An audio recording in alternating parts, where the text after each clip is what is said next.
We're back. I mean, on YouTube it's gonna be a video that's starting now, but if you, I don't know, now, this is a stream of course, and I disconnected, but now we should be back, hopefully for longer than before. We just finished the quick sketch, so we can go straight into the feedback session after the compilation, of course.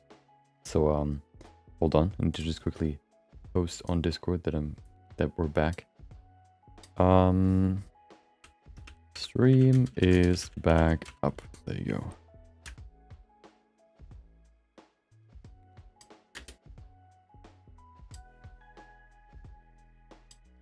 Hopefully now for longer. We'll see how it turns out. It seems to be pretty stable right now, so I don't know what happened. It just disconnected. Usually if it disconnects, it's like, well, your bandwidth just goes down and then it stops. But usually if that happens, you can see like drop frames because of course there's nothing like to compensate for. Well, there's nothing to compensate with, which means you get drop frames, but there were no drop frames, so just you know, yeeted and deleted, as some people would say. But hopefully now it's better. Hopefully it stays on now, at least, you know, till the end. We'll see. Okay, let's finish this real quick and then we can go into the feedback session. So we've made this weird Sasquatch looking Yeti. It was supposed to be a monkey. Maybe it didn't turn out that well, but you know, that's the nature of quick sketches. Sometimes it looks good, sometimes it looks weird. Let's save it. Okay, perfect. Yeah. Yeah. Looks pretty stable now. It had a small blip in the beginning, but now it looks pretty good. So we'll see what happens. Perfect. I'm in the wrong folder. Why am... Okay, hold on. There it is. Okay, perfect. Quick sketch day 305 is done. And we're ready to continue. Let me upload the image. You're going to see a quick 3-minute compilation.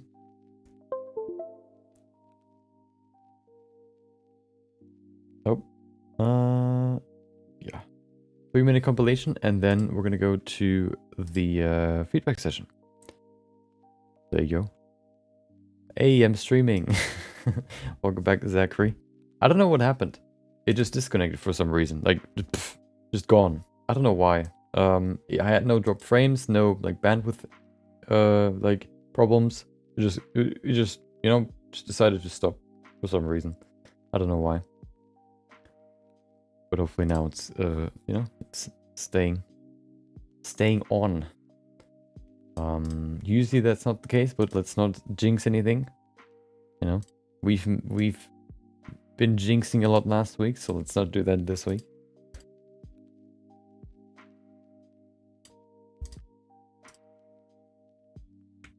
Oh, copy.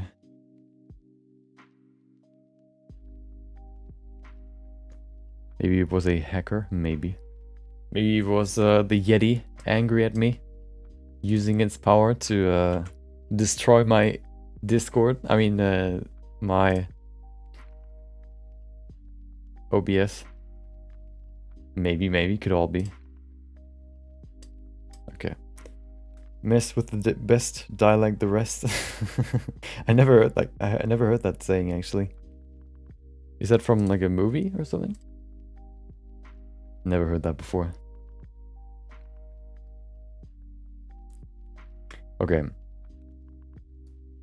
We all know your fursuit just tripped over your router. Oh, it can move now. Interesting. Is it like what are they called? Five Nights at Freddy's. It's like an animatronic now. Interesting. Didn't know your story is so elaborate. Your fan fiction. Okay, let's make a new file. I don't wanna. Oh wow, it's so late. Okay. I've stalled too much. Game called Hacker. Oh. Never heard of it. Okay. 3 minutes, and then we're gonna continue. We're gonna begin the personal feedback session. Everything's ready? Okay. I'm gonna see you in 3 minutes, and then we're gonna begin. So I hope you enjoy the compilation that you've seen multiple times now. probably. I'll see you in... Why does the timer say 21 minutes? Wait, what? How does that work? Okay. Interesting. Okay. Hackers. Okay, never heard of it. Okay, I'm gonna see you in 3 minutes, and then we're gonna begin the feedback session.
We're already back. Okay. Music's back too. Let's begin. I actually saw a small blip, but it went red for like a second. I was like, oh no, please no. But it went straight back to green. Okay, perfect. So, it is time for a new feedback session. We have quite a few submissions. How many do we have in total? Or how many people have submitted? Let's see. We have 1, 2, 3, 4, 5, 6, 7. I think that's a new record. A new record of people that submitted pieces. Let me do calculations real quick.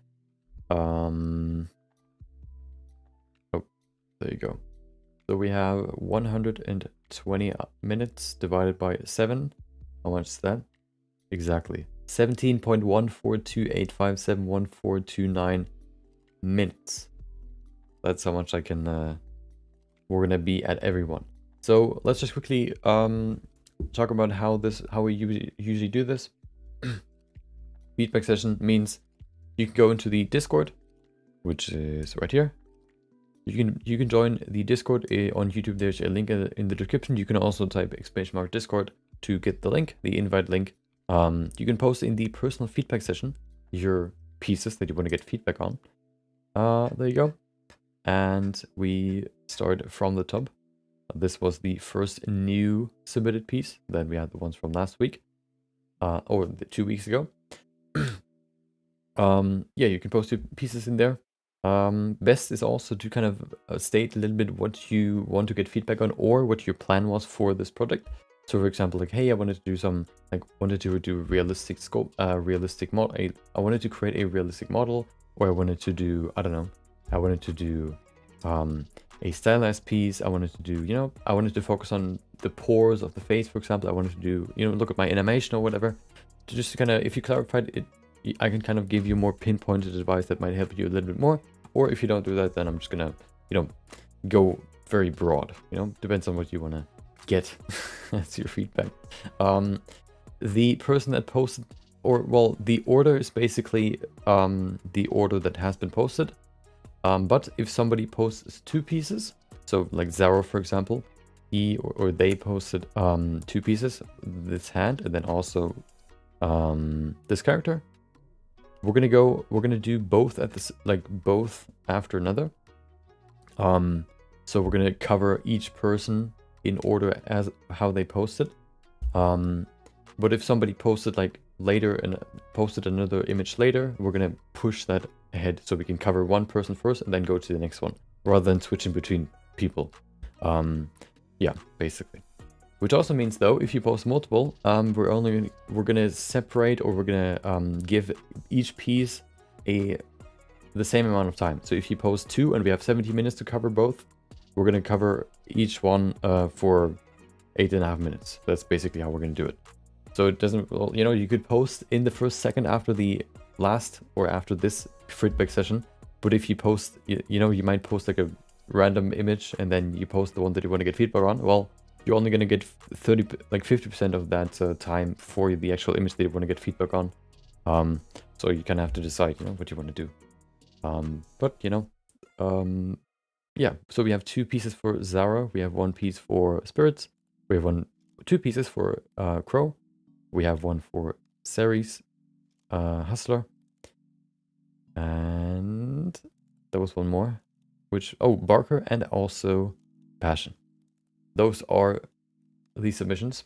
The first one has been posted, we have already seen, which is this hand. So let's open this hand and let's see what we can talk about. Yeah, the hand is going to be the first one that we're going to cover. We have 17 minutes for each. Timer, there you go. 17 minutes, perfect. Okay. Let's open it up and begin. We don't need this. Oh.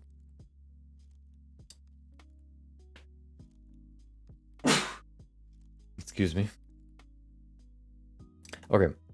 So he posted two I guess sides. We have the front view and we also have the back view. We're gonna probably begin with the I think I'm gonna begin with the back view. I mean the front view. So the inner part of the hand, the palm. Put that in here. There you go. Okay. Where's my note? There it is. Okay. Thank you. Okay, let's begin with this one. So first of all, let's go over basic proportions, okay?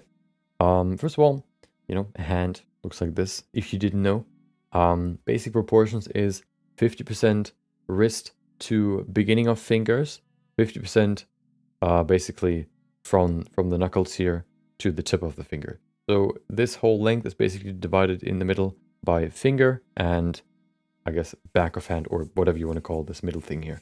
Another thing is the thumb is rotated, or let's cover each one individually. If you look at this one, I think he hit that proportion pretty well, going from the going from here to there. It looks like 50% is roughly over here. You also have to take into account that this side is longer. This side of the hand is longer than this side, because here you can see we have these ridges that go like sort of deeper into it. We have this diagonal sort of slope from here going down like this between the fingers. So this side is a little bit longer than this one up here. So this one on this side, the fingers might look longer than on this side. I think with this one, he has, I think, pretty good proportions when it comes to these fingers. The thumb, I think, also looks pretty good in terms of the length. Maybe a little bit too long. If you, for example, bring your fingers together, you can see that the thumb roughly just slightly exceeds, it slightly exceeds the line right here. So we can see here how the thumb sort of just slightly, you know, goes over this line. Let's look at some references online just to kind of prove our point if that's true, or if not, then we can correct that. Hand. So if you look at this, well, this the hand, of course, a little bit harder to see. Let's look at. Do we have any hands that are not spread apart?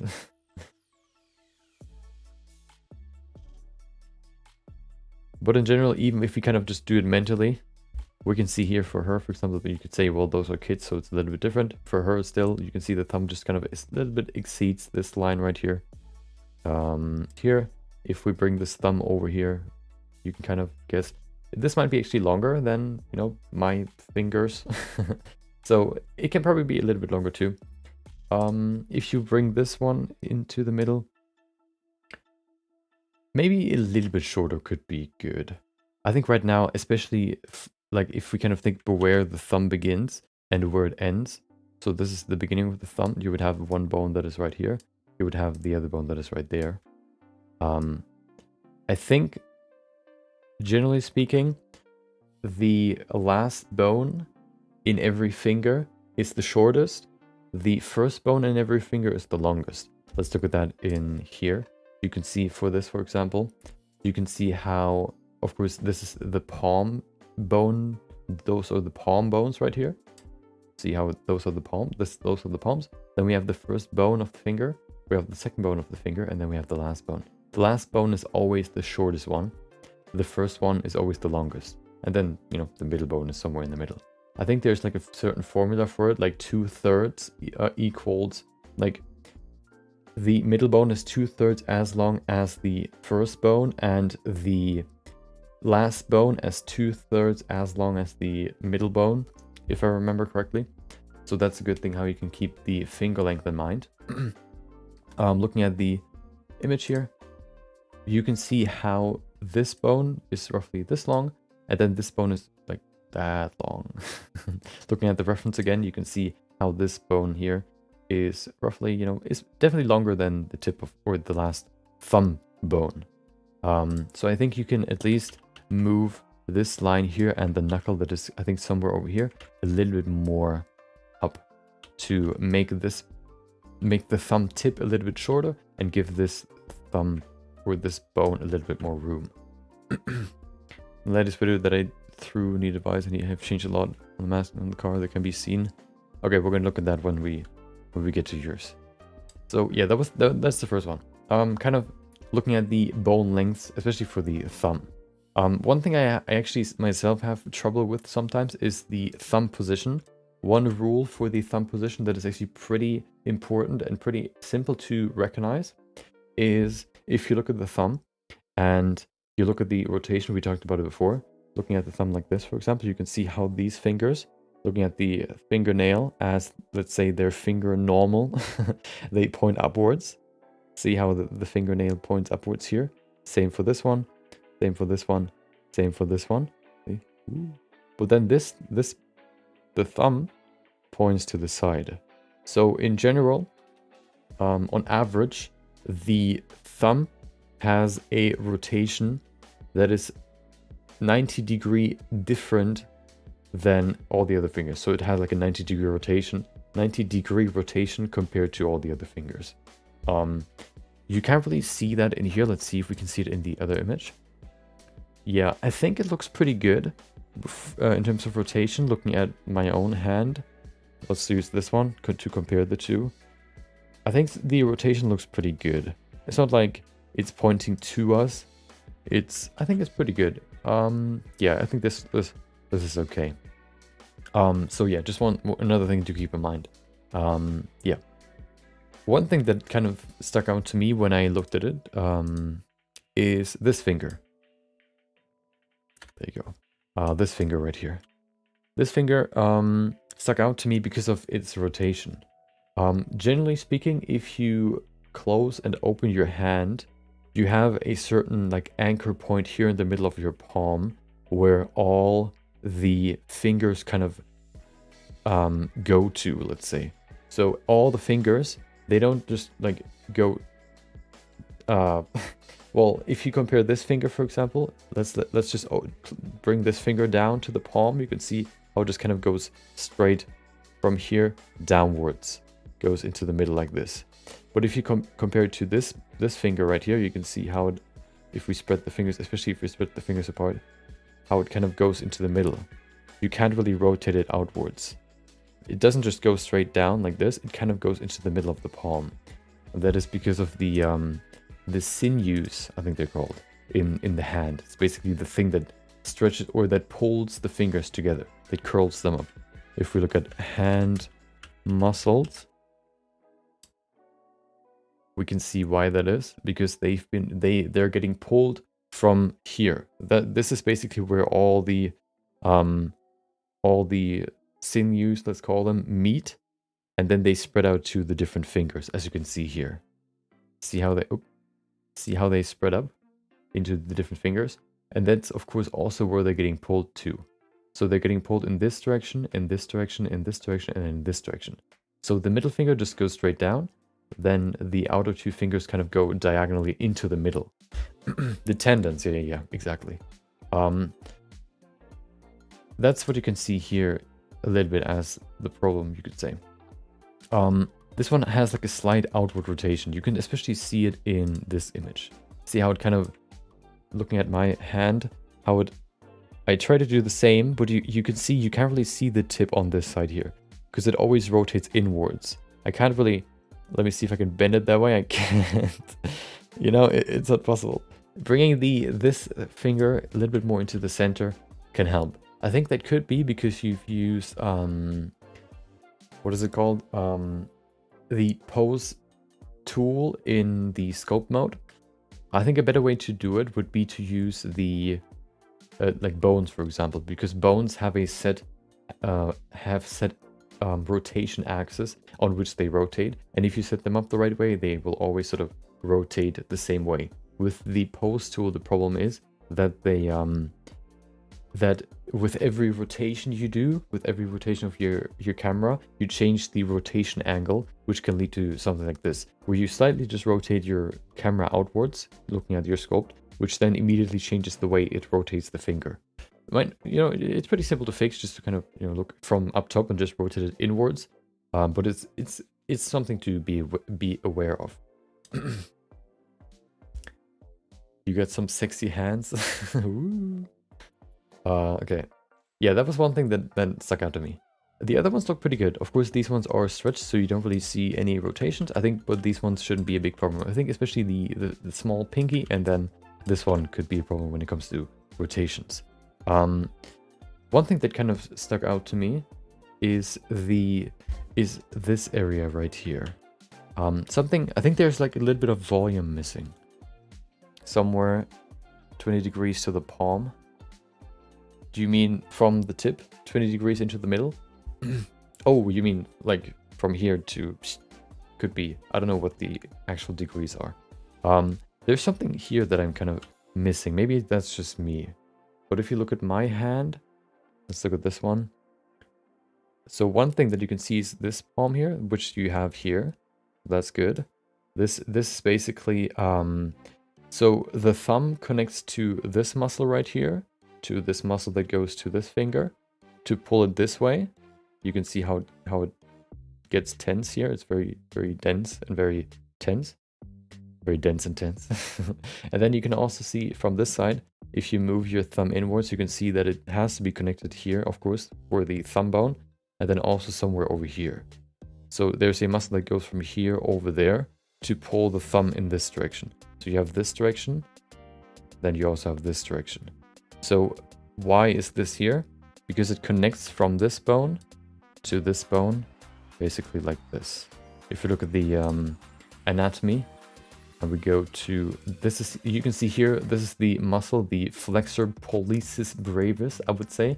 I don't know exactly, of course, which muscle contributes to it, but this one's the most likely one, in my opinion. This one here, the long one, that goes over to the other side, to the pinky muscle, pinky bone. And if this one flexes, of course, it gets shorter and pulls the thumb to the inner palm, or to the palm. Looking at the other side, let's see if we can find one for the other side. I think that's one for the other side, right? Looks like it. Kind of weird seeing it without fingers. The index finger knuckle area goes a bit into the hand, and then there's volume going out. Oh, yeah. Hold on. We can talk about that too. There it is. You can see here's the muscle. See how it kind of connects to the bone right there, and then it goes over to the bone right here. That's what I mean. Okay. Yeah, so that's good.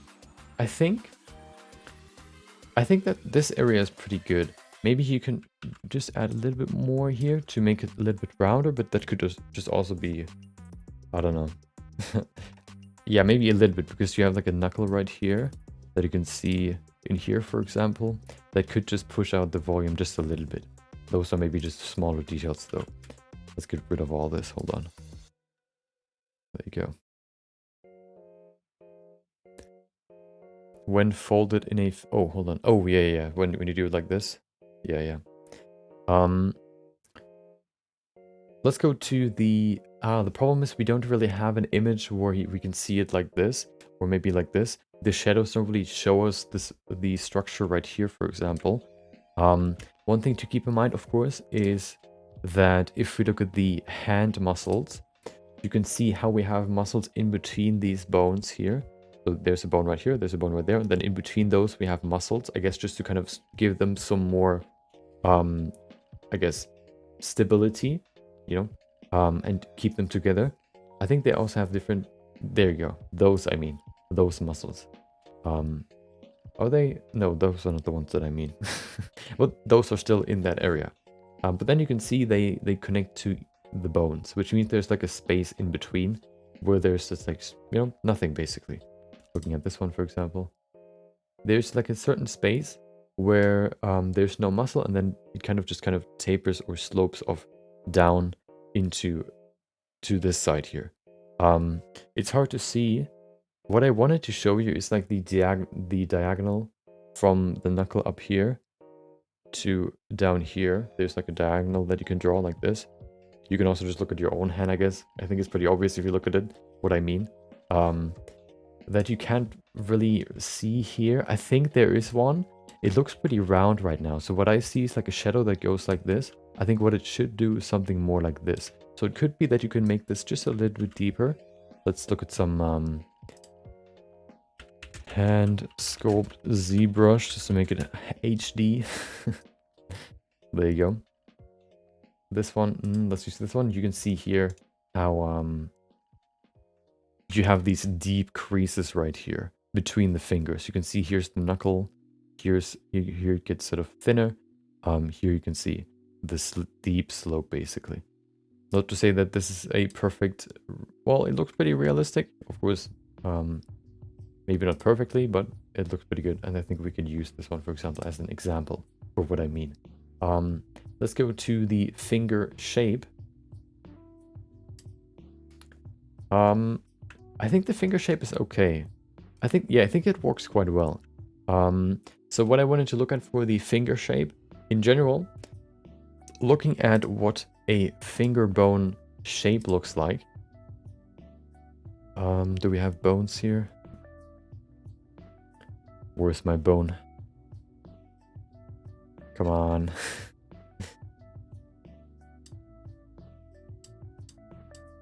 Did I just Google hand muscles to get the bones?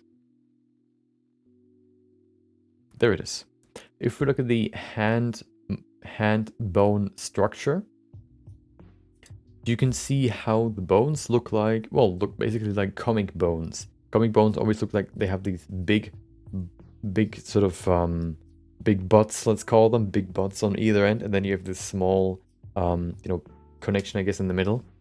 You have the same here. It starts pretty big, then it gets pretty thin, and then it gets pretty big again. If you rotate this a little bit and you can see the underside of the bone, it's also like a bridge. Kind of looks like a bridge. Let's see if we can see that. Hand. Oh, hold on. How much time do we actually have? I didn't even start the timer. Oh no. When did we start? It was roughly... I think we're almost out of time. When do we... Yeah, let's give it like 4 more minutes. hold on. Okay. Look at the hand bone. Hand bone. Double hand equals even better hand. Let's see if we can see a side rotation. This one, for example, you can see how they have the inwards dent right there. That is for all the bones. I think that's where like most of the, I guess, content that is like going, I don't know, like it has to be, it has to have space for all these sinews and tendons and all that. So that's where they are located, underneath the bone, which sort of fills up the space down here. And that's also why it's so squishy down here, but up top it's pretty hard. 60 minutes ago. Okay. Based on stream. Oh, you mean the stream started 60 minutes ago? No, 22 minutes ago. Well, maybe mine's a little bit delayed. Okay. Either way. Let's go to the other one real quick and give some feedback on that too.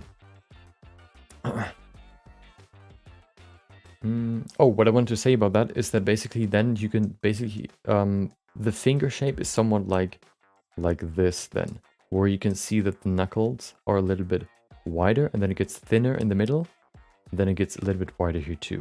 Sometimes, oftentimes for fingers, you can see how this one is thicker, the first knuckle, but then the second one just kind of stays straight. I don't know if you can see that. See how this one gets thicker, but then it gets thinner and it stays thinner. It doesn't get wider for the second knuckle too. So the, I guess, generic hand profile or finger profile that you would have, or silhouette, let's say, would be something like this. Of course, this is just exaggerated, but you get what I mean. Well, yeah, something like this, you know? There you go, and then we have like this. Maybe that's a little bit too thin, but you get the gist. There you go. Then we have some there too. So it doesn't get wide here too, it stays quite pretty thin. Sometimes it even goes even thinner in that area where the second knuckle is. Okay. Let's go to the other character real quick and then we can go to the next one.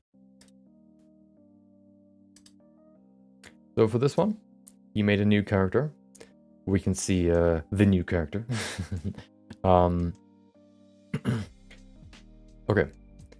First of all, I think the one big thing. I think what you usually do for your characters, what I've seen so far, in terms of what you've posted so far, it seems like that the hair is more, I guess, used to kind of give the character some hair. You don't necessarily try to spend like too much time on it. You just want to give the character some hair because usually without hair, characters look kind of weird, you know. One thing, if you want to make the hair better, first of all, is it looks like you've only used one layer, and then add maybe a second layer, maybe a third layer to give it some more structure, some more three-dimensionality, and then also you can see the hair strands are very, very thick. You can see each individual hair strand basically like a curve, or like a like a straw basically. Maybe you could also reduce the size and increase the amount of hair, children hair maybe even, to get the same effect, just with smaller strands that make it look a little bit more realistic. Other than that, one thing that I wanted to mention is the profile view. You can see how one thing I noticed, I think one thing that you can maybe focus on for your next pieces is the we've talked about it before, the basically the profile view of a character. What I've noticed sometimes is that oftentimes sort of this part here, this part right here, is pretty flat. So for example, like going from here to here, it's pretty, I guess, straight. It's not straight, of course, like it looks like this, but I think it could be more like this, so that the nose is even further forward. I think give this area some more room. By bringing this one, it looks like this right now. It could maybe be something more like this even. That's maybe a little bit exaggerated, but you get what I mean. If you were to simulate that in here, let's do that real quick, just to kind of show you what I mean, and give you the idea what I mean. There you go. Just kind of bring this area just a little bit further forward. Give it some more room. Then it kind of like the character look always, or oftentimes look very Caucasian, and for Caucasian people, it is a little bit more natural to have like a longer sort of to make the face a little bit more three-dimensional. That's one thing that I noticed sometimes. I think we had that before in a male scope that you've done, where I kind of just pulled everything forward, gave it some more room. I think if you keep that in mind for your next characters, I think they will look even better. Okay, those are the things that I wanted to mention here. Maybe, you know, the hair, the things that you could do there, and then this change here with before and after. That's one thing that you could do. The nose is optional, but you know, more the sort of length that you give to the mouth and nose region, basically. Okay, let's go to the next person. The next person is... Hold on. Wait. The next person is Spirits. He provided us with a file. So let's open that file and do some changes there. He said, I will appreciate any and all feedback. It's intended to be realistic, not any particular likeness though. Okay, perfect. Let's open it. There it is.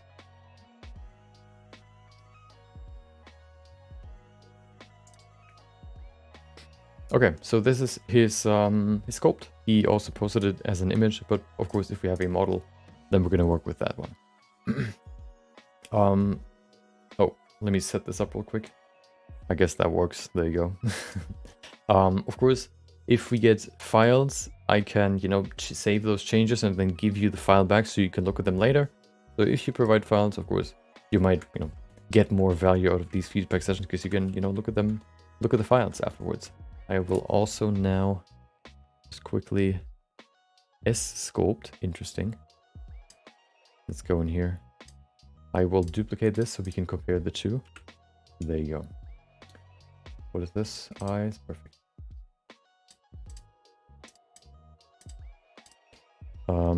Version 2. Perfect. Okay. So, you said you wanted to do a realistic character. Okay, so we're gonna treat it like a realistic scope. Okay. So, first of all, what I like is that you have quite a few of the, let's say, the planes of the face already in mind. What I mean with the planes of the face is basically you can simplify the face by creating basically, by flattening some areas, by rounding some other areas, and giving the face basically like planes, make them out of planes. So for the nose, for example, you would have, why can't I see my mask? Oh, there you go. You would have like a plane right there. You could maybe do this too, right like this. There you go. Then you would have one for the cheekbone right here. There you go. Maybe even like this. You have one down here. But then you would also have one down here. So the planes look pretty good. I also the forehead, I think that you've paid attention to the planes. I think they look pretty good. I think one thing that I notice right away is basically the opposite than what Zero basically, what I said to Zero. Right now the face looks very elongated. You can see here, for example, the distance from the neck to the chin. One rule by Da Vinci, of course, that is it's an old information, could be, you know, not right, but it's a pretty good rule. Is basically to take the distance from the lips here, from right here, take this distance, go all the way to the end of the chin right here. This distance is basically almost the same distance as from here, from the beginning of the chin to the beginning of the neck. This might be even a little bit longer, but that's also okay. So that would mean that the neck would start somewhere over here, but you can see there's basically double that distance before the neck actually starts. So let's see if we can fix that first. I think the best way to do that was just to grab everything right here and then just pull it back.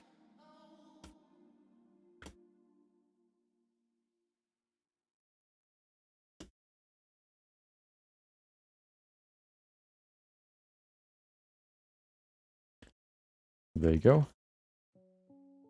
So we're going to pull everything closer to the neck, basically. Or to the middle of the head, let's say.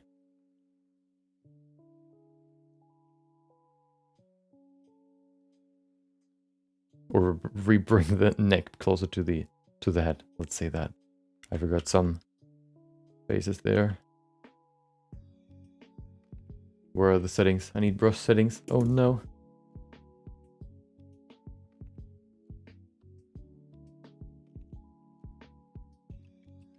Where can I see brush settings?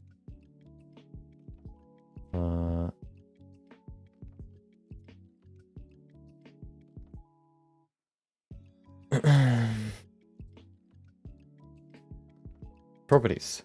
Yeah, front faces only. Perfect. Unselected. Zip. Perfect. Okay. And then we bring it closer. Okay. I think that's good distance. Maybe a little bit too close. Let's keep it there. And then get rid of this. Fix this clear line here. Okay.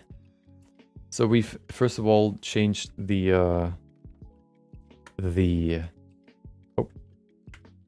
changed the length, made the head a little bit, I guess, shorter.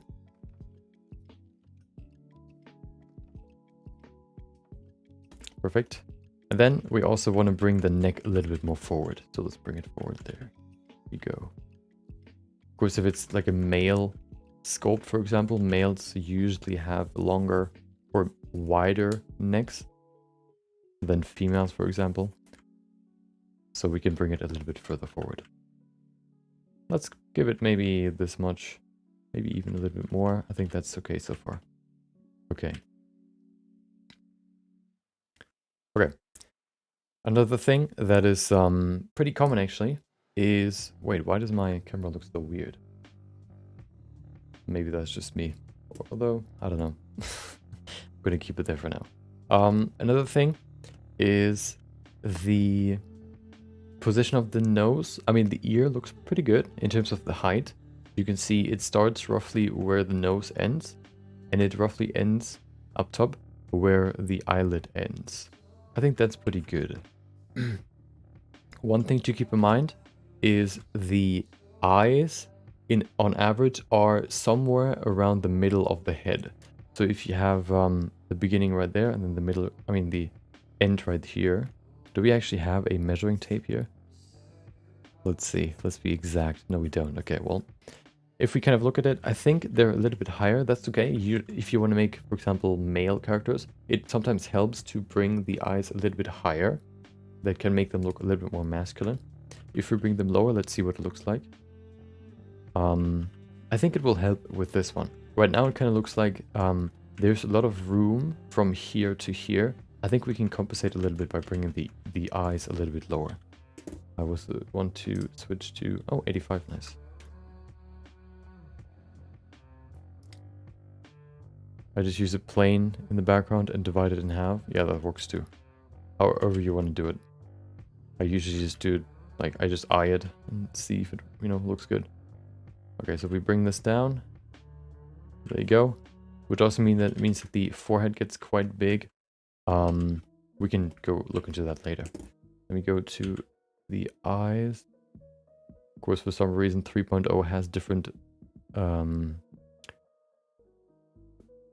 hotkeys. If somebody knows how to switch to a different sculpt in 3.0, tell me, please. Okay. Okay. So that's the next thing. We brought the eyes just a little bit lower, just to kind of reduce the distance from, like, to reduce the nose length, for example, and also sort of, to kind of condense everything a little bit more. That also led us to a bigger forehead. Let's see if we can do something about that. You can see now how high this is. I don't really have a good measurement for the head length. What you can basically think about though is one thing that might help is the distance from the chin to the hairline. Generally speaking, you would have like a hand well, if you have a body, for example, for the character, you could say, well, use the hand, put it on the chin, and then where the fingertip is basically where the hairline usually begins. He doesn't have a hairline. From looking at it, it looks a little bit too high right now. So what we can do is we can just kind of push it down just a little bit, like this, for example. It doesn't need to be perfectly round. I think usually females tend to have like rounder skulls. Males tend to have like flatter skulls. Looking at the reference here, for example. Why do you have 2 extra sculpting windows? I don't. That's his setup. There you go. Oh, you mean down here? That's my OBS. Let me switch back. There you go. Oh, now it's all messed up. There you go. Perfect. Okay. Looking at him, you can see how flat his head is. See how there's like a, it's not perfectly round. It's slightly flattened at the top. We can keep that. We can add that here to him too. To them, whatever. Changing the shape of the head without having a reference on which they did a little strange. Yeah, I think it makes sense to flatten the head here just a little bit. Yeah. I mean, I don't know. Let's see. Yeah, this one looks a little bit different. I actually tried that before too with different angles. I just didn't use it that often, so I guess scrapped that idea. But you know, however you can work the best. You know, whatever works for you, you can use. Okay. One thing that I notice is something that I noticed often is the width of the skull in general. Generally, a skull is in the back is wider than in the front, which you've done. So you can see here how the forehead is slimmer than the back of the head. It still looks a little bit slim. That could just be, you know, variations in a face. I think that is still legitimate to a degree. Like looking at this, it looks pretty good. Maybe just a little bit wider could help. I don't know, maybe that's just me. Let's just make it just a little bit wider and see what it looks like. I think that helps just a little bit. See the difference? Maybe that's just me. Also, oftentimes the cheekbones are pretty wide. Or, well, the ears are a little bit closer here. More like this.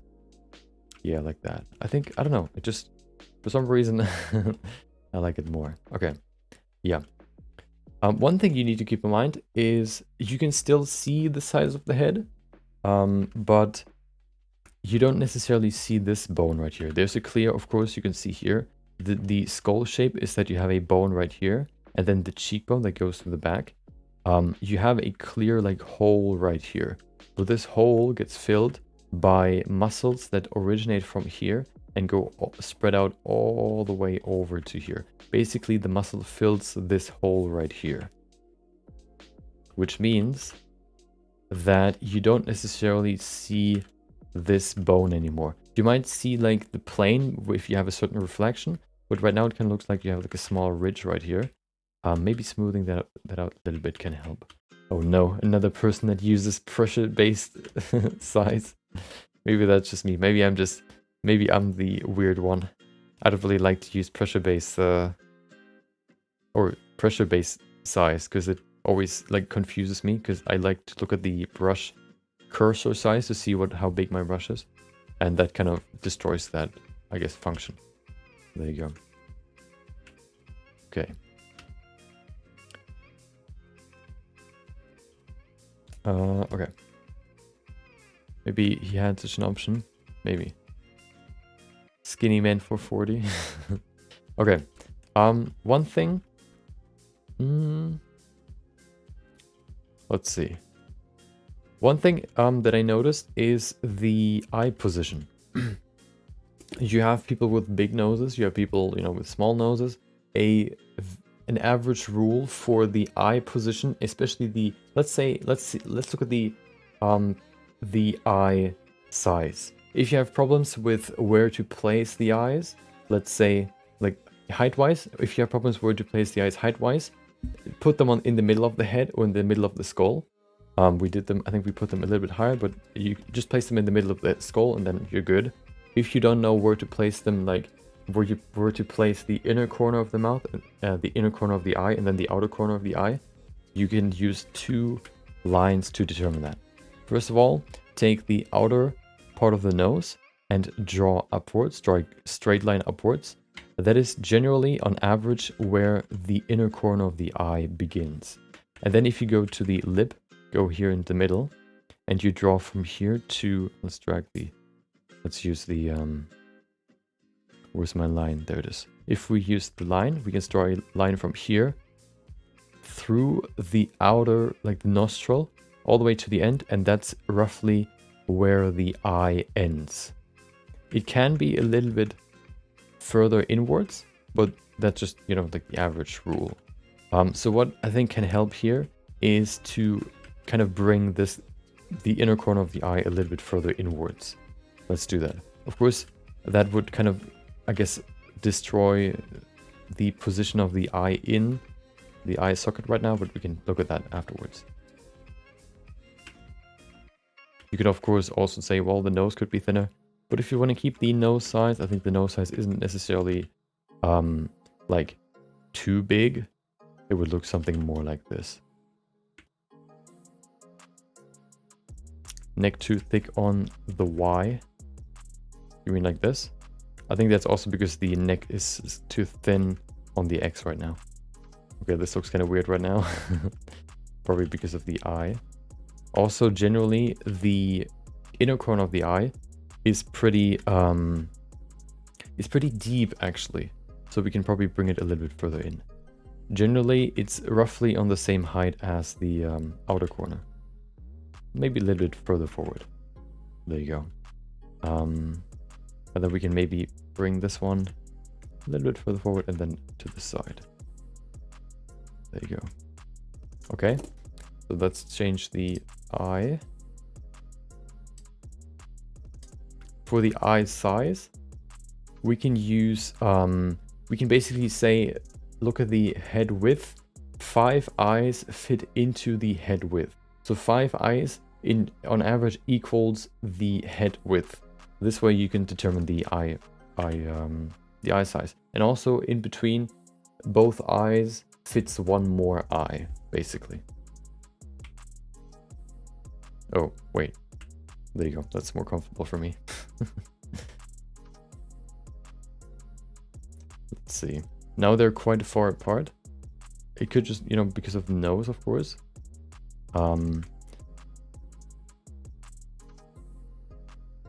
So you could argue that you would make the eyes a little bit smaller. I mean the nose a little bit smaller to bring the eyes a little bit closer to the middle, so the eyes have like less room here in the middle. But I think it's okay. We need to adjust the rest of the head though. Wait. Yeah.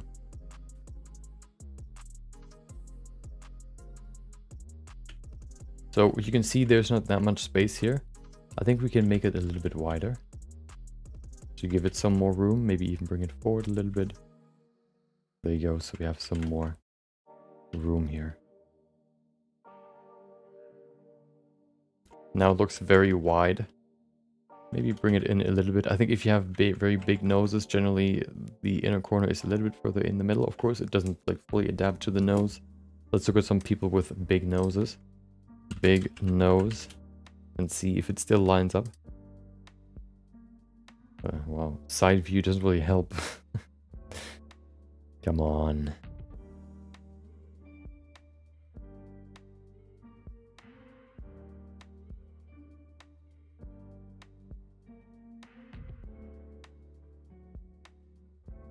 Let's see.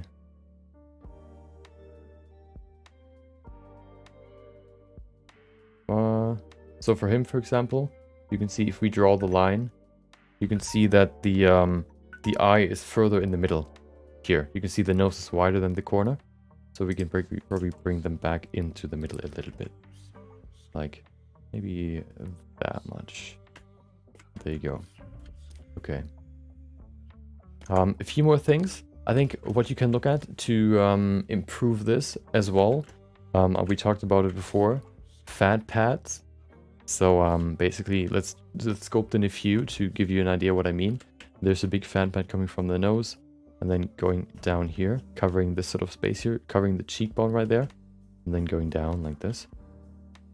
This will fill up the side of the mouth a little bit, right here. Okay, like this. We also have some more padding down here. Okay, then we also have a muscle that sits right there. It's oftentimes not very super developed, but especially for males, it might be a little bit more visible. There you go. We also have, sometimes we have some, well, we have one right here, for example.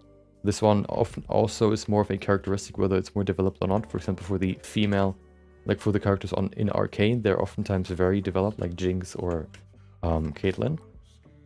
And then also down here, you can make the eyelid down here a little bit more three-dimensional by just bringing in a little bit more fat here.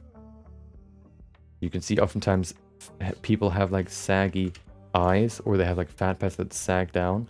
That's what you would have here. That's like the fat that's here, sagging down. Okay, why do the eyes look so big now? If you pull them in, let's bring them inwards a little bit.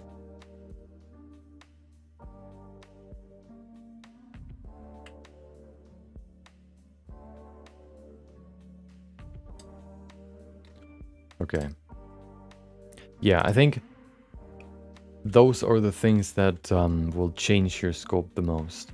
Fat pads, and then generally like the general sort of proportions of the face. Hold on, let me change one more thing, which is the neck. I think the neck can be a little bit wider, and that should be it for now.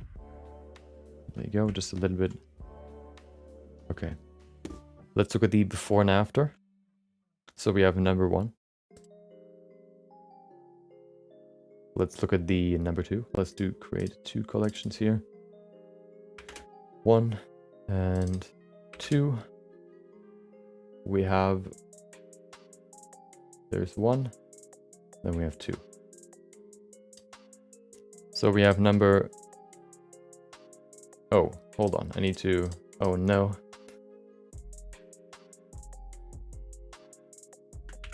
There you go. Oh, this won't fit anymore. Well, let's just leave the eyes out. Okay. Let's save this. Final version 2. So we have number. There you go. Number 1. This is the original, the one that you sent us, and then this is the adjusted one. Basically, what we've done is we've adjusted the proportions a little bit. We haven't really touched the nose width at all. We've only really adopted, or we've built around it, and we've kind of looked at the normal or at the average head proportions and adjusted like this one more according to those. I think you can see here the profile here in the front looks okay. You can maybe look at the nose position a little bit too. But in general, I think the thing that will help you the most is observing how fat pads are distributed over the face. So you can see how much just this area here changed by just adding a little bit more volume here. Same with the eyes. Oh, there's just like so much more depth right now, or more like three-dimensionality. Also down here you can see just a little bit more there, here in the corner of the mouth.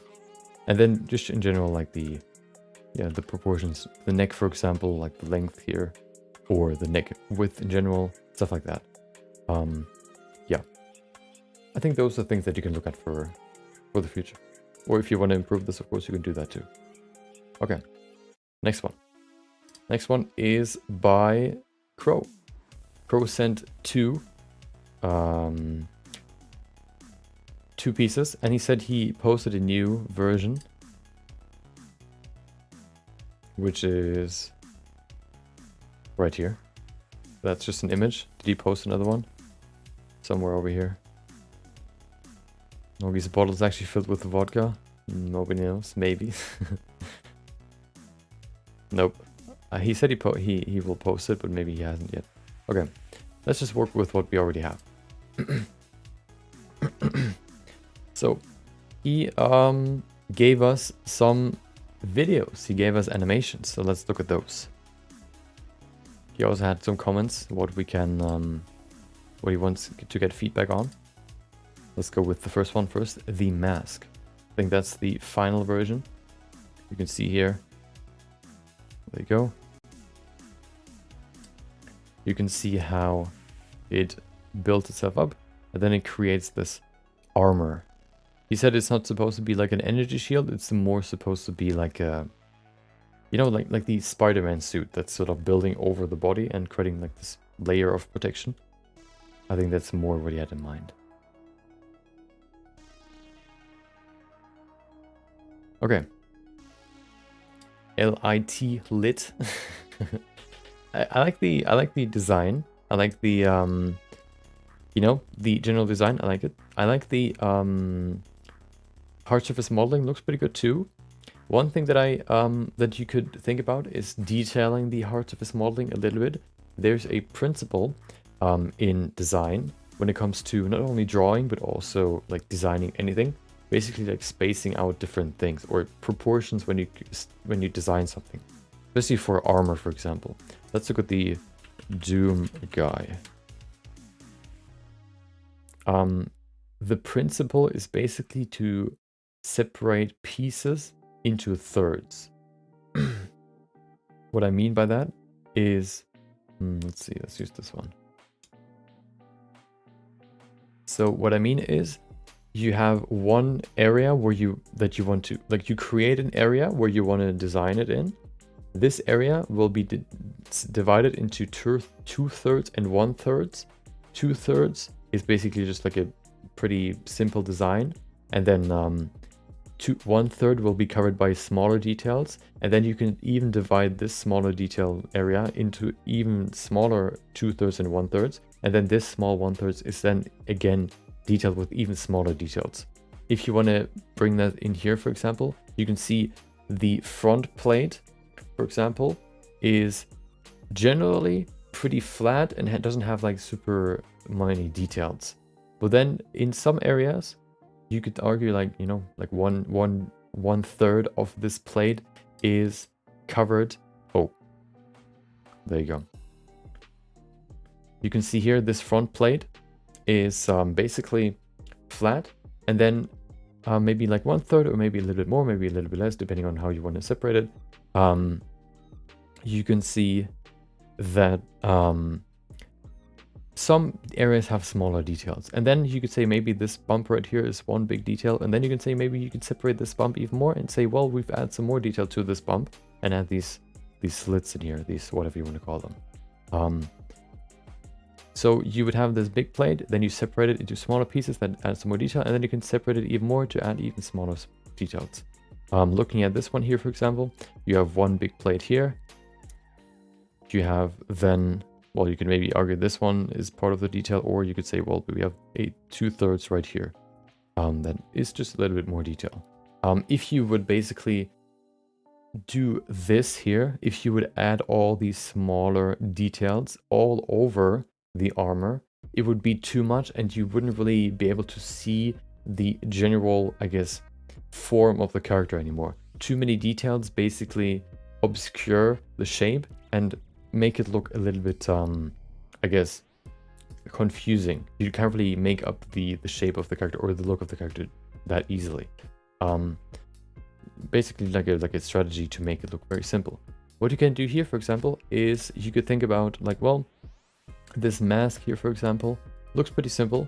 Maybe you can break it up. Maybe you can add some smaller details, like, I don't know, some screws, or maybe some, you know, as for this armor here, for example, some, I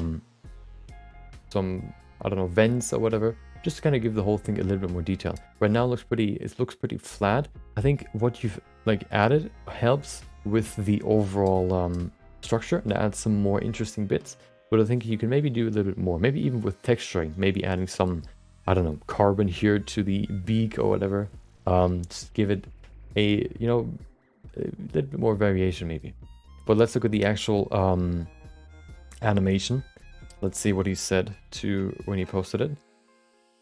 A little more, and can finally the council can something. Okay, for this one, he just asked whether something is lacking. Oh, hold on. There you go. Okay. I think it looks pretty good. One thing that you could say is if you want to make this look like a realistic piece, I think what is missing right now is it looks very clean. That's not what is missing, but that's what it looks like right now. It's very clean. One thing you can think about is giving these pieces some more, as I like to say, variation. To make something look realistic, you add variation so that it looks more random, because everything in life is random. You know, whether there's dirt on your shirt or not, where it is, what it looks like, if it's brown, if it's black, if it's pink or whatever. Sorry. It all, you know, it's kind of random, I guess. And this way you can basically make your character or your surfaces, your materials, whatever, look more realistic. Your renders, your models, whatever, look more realistic. What you could do is add maybe some smaller scratches, maybe some dirt somewhere, maybe even change the roughness with a roughness map, where we're just adding a noise texture to the roughness input to change the roughness a little bit. So we have some, you know, I don't know, some maybe even a fingerprint texture so you can see smaller fingerprints on the surface here, to make the surface a little bit more interesting. Right now it looks very clean. For me, right now it looks very like a toy. Very, of course, colorful, very clean, and very, you know, unused, you could say. Like an unused toy. Very factory new, like in CSGO. Let's look at the animation. I think this, I know, you know, the sort of putting on the helmet doesn't really, I don't think there's nothing like bad about it. I think it works. You know, putting on the helmet, and then the transformation begins. So what I see right now is, like, what I'm looking at is this effect here in the glass. It looks like the HDRI rotates. Maybe that's because it gets like hardened, the glass gets hardened, but then, you know, it wouldn't, like, the HDMI wouldn't change. Maybe it's not supposed to look like, it looks like an HDMI right now. Maybe it's also like a texture. That's sort of what's looking like weird right now. But yeah, I don't know what it is, but it looks like it's supposed to be like, it looks like it's supposed to be like a hardened effect where it like hardens the glass. You could maybe also think about making it, I guess, a little bit milky, or increase the roughness so it's not like fully see-through, although then it would kind of defeat the purpose of, like, I guess, goggles. Yeah, you could yeah, I don't know. That's something that kind of sticks out to me right now. I don't know what it is. Looks interesting. Yeah, it kind of looks like a mistake, maybe. I don't know. But let's look at the rest. What I like is we saw in the first, I guess, iteration that you posted, that it looked like basically this sort of texture here, this energy shield, I called it, texture, sort of envelops the whole thing in the same at the same time as the sort of grid texture envelops the whole thing. Noise. Okay. Why is it like a line like this? Noise with light. Oh, that's light. Okay, now I get it. Okay. But why is it only down there? I don't know. Okay. Anyway. What I like is the transition here. How it kind of gets bigger and it creates the structure. I think this piece looks pretty good. I like the animation there. What you could think about is also that this one sort of that it sort of begins here in the middle and then sort of spreads out to the sides. Or what is kind of interesting about this one right now is that the texture sort of moves right now. I think if you would think about like plates that open up or that kind of spread out, they wouldn't really move forward or backwards. They would stay in one place and they would just get bigger. So maybe if you can do that, maybe just make these cubes just scale them up instead of moving them to give them this effect of just kind of opening up and creating this grid. Otherwise, I like the transition here from the grid and the energy shield. The same here. You can see how it kind of creates a new layer. It looks like the actual layer here, or the actual texture here, is part of the beak model, or maybe it's another model. I can't really tell.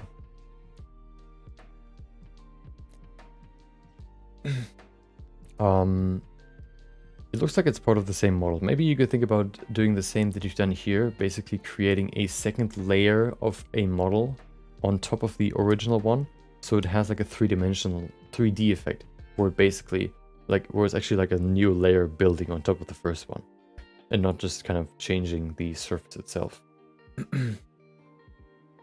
Separation of glass with, okay, with what? With noise, maybe? Okay, let's go to the other one, to the car. So in general, you know, looking at variations in the surface to make it look more realistic. Maybe even the colors, you know, the colors look very toy-like right now. Of course, that could also be the idea. And then maybe looking at this animation here, that it doesn't like move. It's like you can see how it kind of moves outwards right here. It kind of shifts in place before it fills the entire thing. Maybe you can make it so that it only scales up the individual cubes, so that it looks like they're like small plates that then start from here like this, and then they expand to create this grid system. And then maybe like a new layer for the beak, energy shield, or not energy shield, but the new layer of armor on top of the beak, adding that to a new model that is just a little bit bigger than the beak right here, to make it look like there's a new layer building on top of the first one. Okay. Yeah. Combination of a texture. Okay. Yeah, it just kind of it looked a little bit funky right there. Okay. Let's go to the car. Oh, that's the car. Wait, did he post a new one? Nope. Okay. There it is. Wait, is that the car? Oh, that's another one from... Okay, well, we have another one we could have looked at, but I forgot that we have another piece too. But I think the same principles apply. We can also, this layer here, this armor layer, is also in the other animation. So let's look at the other one.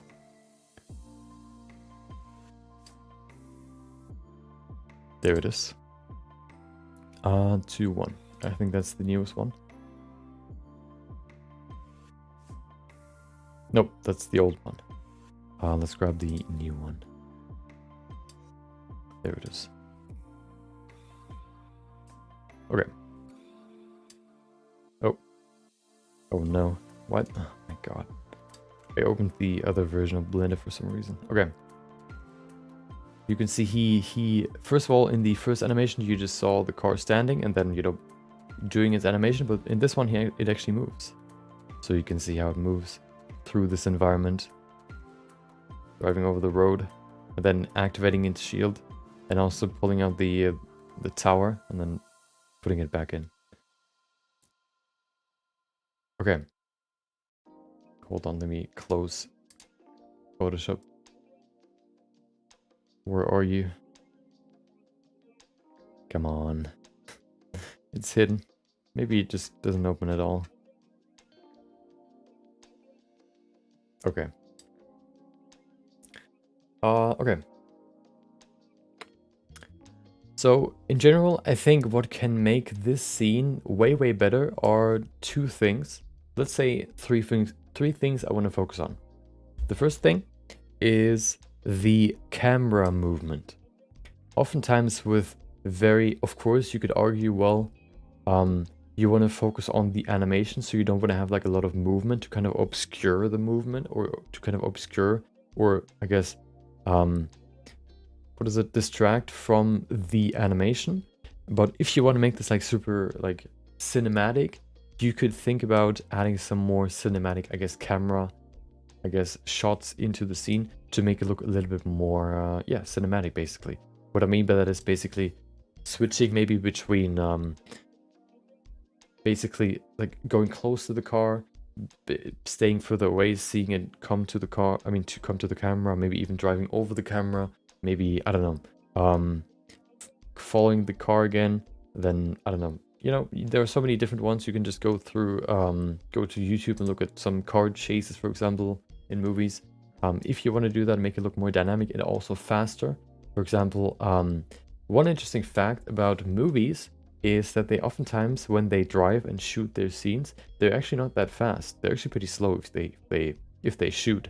And then, but because of their camera movements, it looks like they're very, very fast. This is somebody, for example, how you can make your car drive slowly, but still make it look like it's very fast. So I don't think the speed of the car is necessarily the problem or the thing that's making it look more static. I think it's more the camera position right now. So for example, here you could say, well, you could place the camera right there so that it like barely scrapes the camera and kind of goes around the corner. You could maybe also think about like animating the car so it drifts a little, but that's more in detail. Animation test for learning something new. Yeah. Something like that you could think about.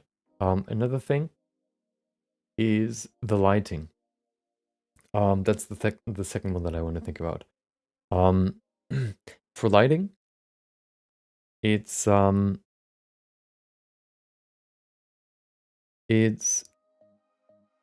very important.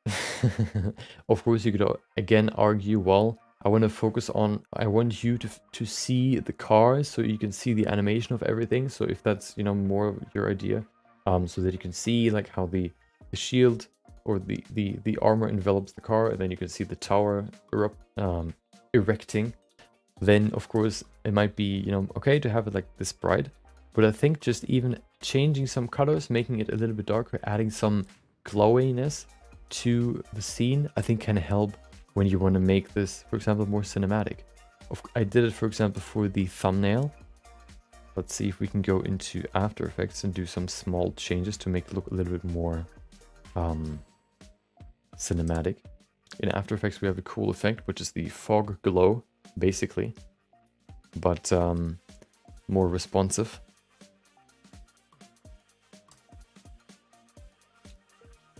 Yeah, basically so what I want to do now is basically bring down the value so that it looks darker, so that you can create like a bring more focus to the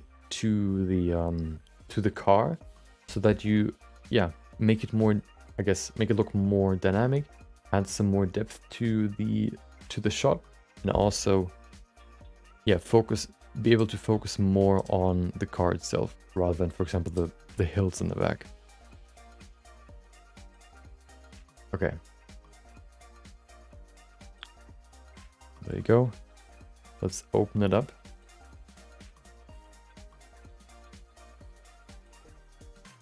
Open new composition. Okay. Okay, so we have the render. Oh, it's already in there. Perfect. Okay. There it is. Let's go further. Let's actually go to where it starts to, what is it, to transform. Okay. Right there. Let's go to there. Let's start there. Let's add some effects onto this. Let's make a new new layer. Oh, new adjustment layer. There you go. And then we go into the effects.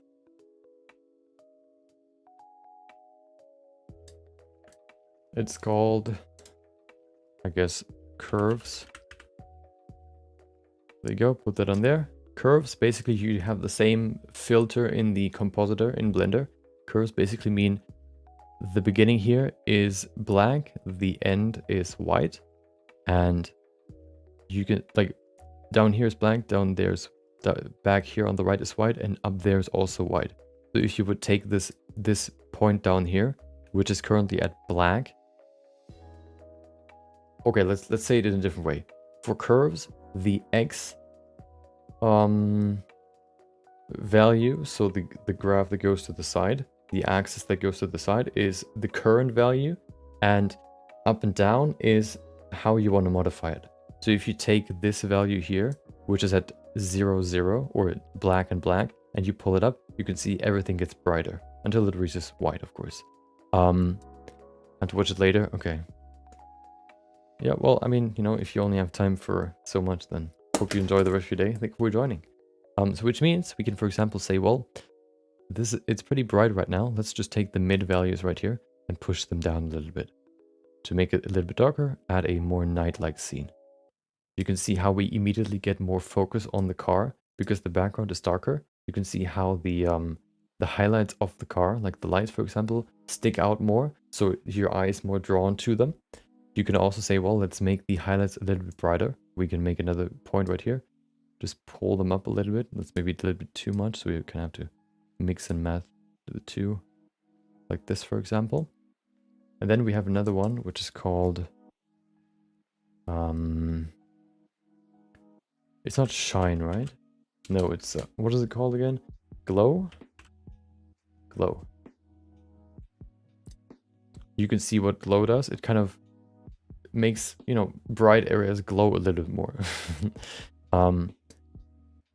See how it kind of creates this glow effect around these things right there, around the highlights, not the highlights, but the lights right there. Without it and with it, it just kind of creates like a glow around the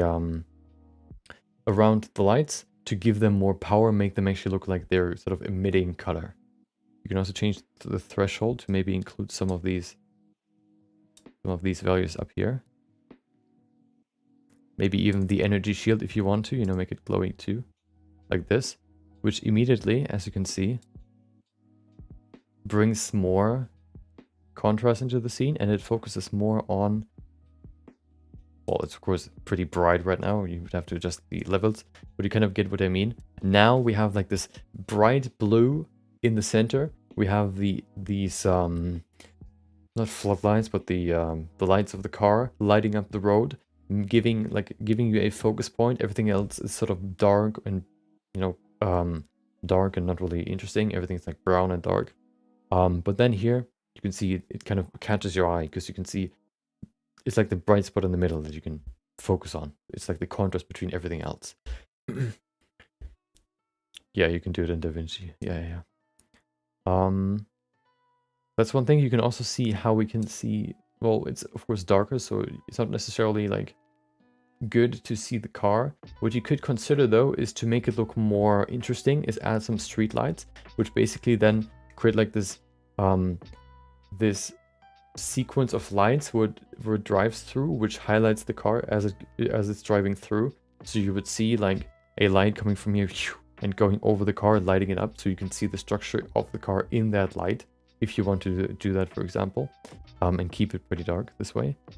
This way you can see the car, but it's still having a darker scene. Then of course you could say, well, you could change the camera angles a little bit to make it more dynamic. You could even add depth of field to set the focus to the car, so that everything else in the background is let's see, do we have depth of field here? Oh, we do. Let's see how that works. I have no idea. I think we need 3D for that.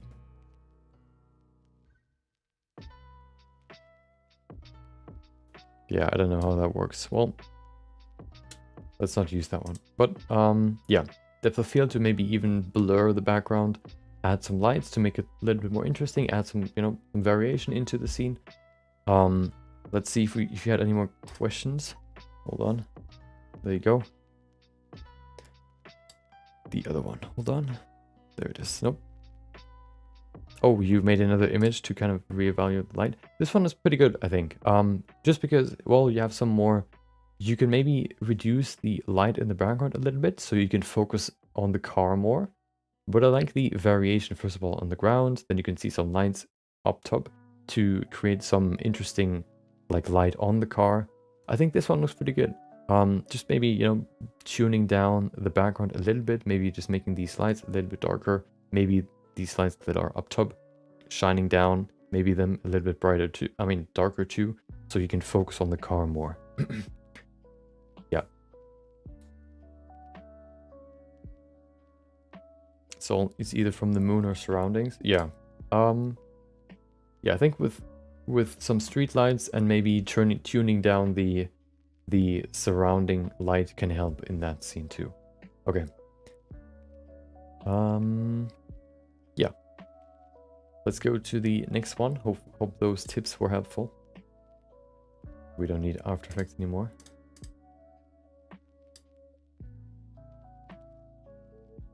Oh. There you go. The next one is by Barker. He posted not only a video, but also an animation. So let's look at the animation. He said, just a simple render of my study of today about geometry nodes. So he did some geometry node studies.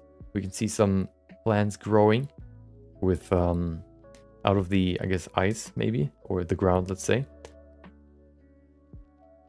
With my limited knowledge of geometry nodes, I can't really like tell you like how to do it necessarily, but I can tell you what you could adjust. Okay, let's talk about a few things that come to mind if we look at the images. Let's make a new file here. Oh, there you go.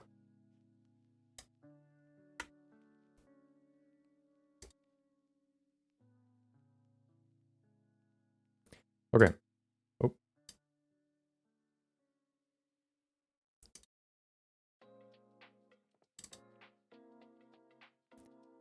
There you go. Let's look at the I don't think I want to focus on the composition because he wanted to, you know, focus on, or he tried to practice this geometry node, so I'm not going to focus on composition or whatever, or lighting. I want to focus on the model itself and then the animation. Let's go to the model first. One thing that kind of jumps out to me is the leaf size. I think generally, if you look at leaves, what kind of jumps out to me right now is that especially the stems of the leaves right now here are, especially up here, are wider than the stem itself. They still originate from it, but they're thicker than the original like stem. So I think in general what you could do is you could make it so that the leaves up top at the top are smaller than down at the bottom, or maybe in the middle of the plant. Let's look at some plants with big leaves, or plant itself. Plant. Let's see if we can find some fitting plants here.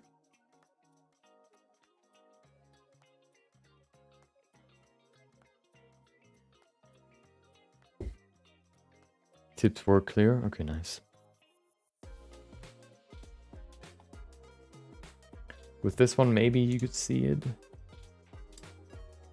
With this one here, the left one. One thing you can see is that, first of all, you have more leaves, of course. The leaves aren't as, you know, big, for example. And then they have some branches to separate or create like a more intricate structure for the branches, you could say, or for the stem of the plant. You could see that the leaves are pretty big up here actually, but I think that's also sort of determined by the thickness of the branch. I think it look a little bit more natural if the leaves up here are smaller, because right now it kind of looks like the root of the leaf looks very thick, but it's not getting supported by the middle, by the by the stem. Bringing the big ones maybe down here a little bit more gives them more support, and bringing the small ones up there I think will look a little bit more natural. I think the leaf structure is okay. I think you've used a texture that you then recolored and maybe added some special materials too. You know, you could say they're alien leaves. If you want to make them more natural, you could say that you could maybe add like a highlight to light up one set of the leaves, and then add some like a bump map to these leaves to give them more structure, more like an intricate structure to make them look more realistic, for example. Another thing is I don't think the branch necessarily looks, it's pretty low res right now. You could think about adding some more, for example, as we said before, branches, maybe even some more resolution just to kind of make it look smoother. What you can also think about is the bottom right here. It's sort of just going into it's basically like it's clipping into the ground. There's no like transition.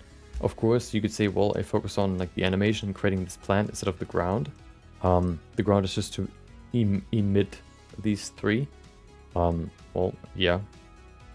If you want to think about, oh no, 5% left. Hold on, let me put it here. There you go. If you want to think about, you know, making it look more realistic, you could think about maybe adding some stones or maybe adding some extra roots down here just to make it look a little bit more like it's transitioning into the ground rather than just like, you know, being glued onto it.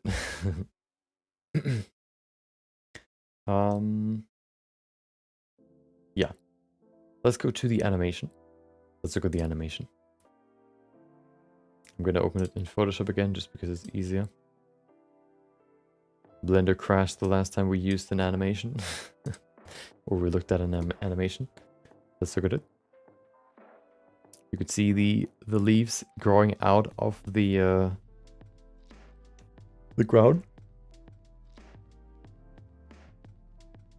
I like the animation when it comes to how it kind of grows out of the ground. That it starts small and then it gets bigger, bigger, bigger, bigger.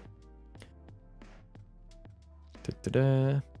I think one thing you could think about, which is probably pretty complex with geometry nodes, but if you look at, for example, plant growing time lapse. Okay, let's use this one. Box lapse. You can see how the stem is created first, and then these branches grow out of the stem. So first it establishes a main root, and then it branches out afterwards. For this one, it actually creates the leaves. I think that's, you know, the structure of it. Let's see what we can see here, what kind of transformations we have. So for these ones, actually the leaves begin with, like, they're basically part of the stem. But even here you can see how these two already exist, but then you can see there are even more branches growing out later. So what you could think about is starting with just the middle part, and then the leaves grow out of it later, so that you have like a two-layered animation. Basically the stem growing out first, like, and then later you would have leaves growing out after it's already ahead of the leaves, so that the leaves are sort of like an effect and not immediately basically part of the growing process. It right now kind of looks like right now it looks like you basically used the scale and scaled it from 0 to, I don't know, 1, for example, to bring it up, which of course means that the leaves sort of grow with the stem. I think what could maybe make more sense is that when it's maybe here, for example, the first leaves would start to grow right here, for example. The first leaves start to grow right there. Whoop and whoop. And then as it grows higher, there are more leaves starting to develop the higher it goes. Not like the leaves sort of rise with the stem as it grows. What I think is interesting is the animation. The animation looks similar to a time lapse, where it's like jittering around. I think that's okay. I think it kind of adds to the sort of time lapse flair. Let's look at this again. See here with these two, how they how they grow out of there very late. So all of this has already been established. Now it goes down, and then you can see there are new branches being developed. A tomato, okay, you can see here. Woo! So we have these two plants right there, and then you can see there's another one growing out right there. Ooh. Which grows even higher, and then we have another one growing out there, which grows even higher, and that's sort of the idea that I meant. Starting with one, like a certain height, and then there's a new height, and while that's being created, these leaves down there get bigger, and then there's a new one, and then there are new leaves, and then there's a new one, and then there are even more new leaves.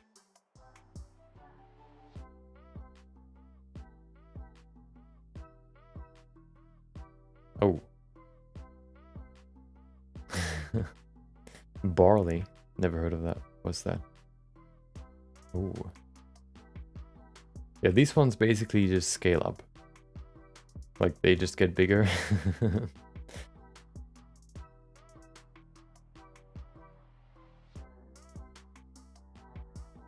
Okay.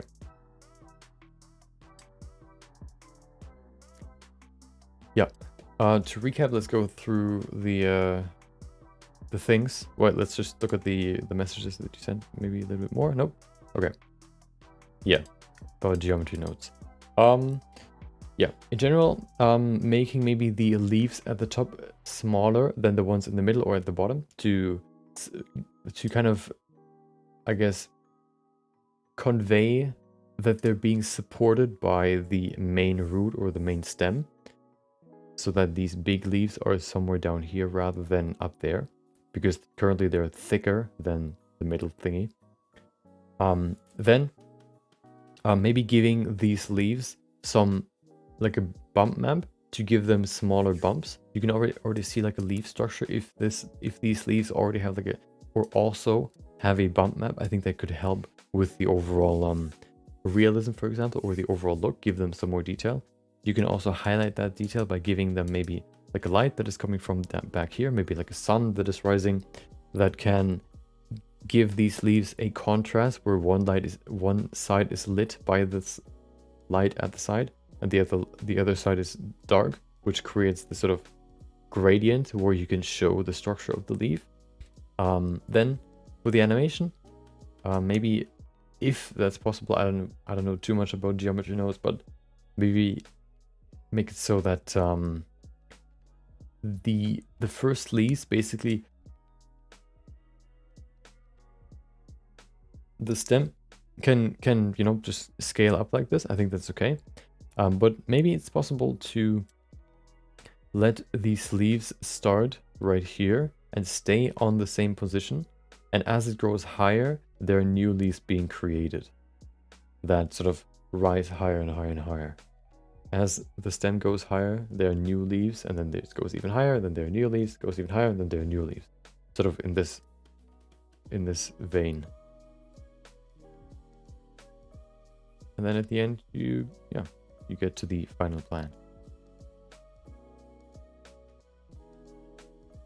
Yeah. This one was a little bit shorter, but I don't know too much about geometry nodes to kind of give you feedback on how you can do it. But sort of like compositionally and modeling wise, those are some things that I could think about. Okay. I think we're ready to go to the next one.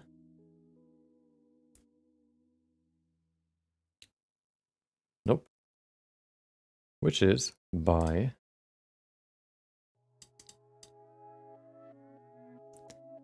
the next one is by a passion. I think they posted the last piece, so let's look at it. Let's look at what they created. Hold on. They also posted a file that we can open. So let's open it. Oh no, hold on. Did we skip one? We did, right? No, we didn't. Oh, yeah, we did. Hold on, we skipped two. Wait, how did I get there? Oh, because I skipped two. Hold on. Okay, no, we're at Cerise now. Let's go to Cerise. He or they made a character. They said, feedback please, it's my first human face. Okay, let's look at the image. Almost skipped to, oh no, I was confused why why we went so quick. There it is. Oh.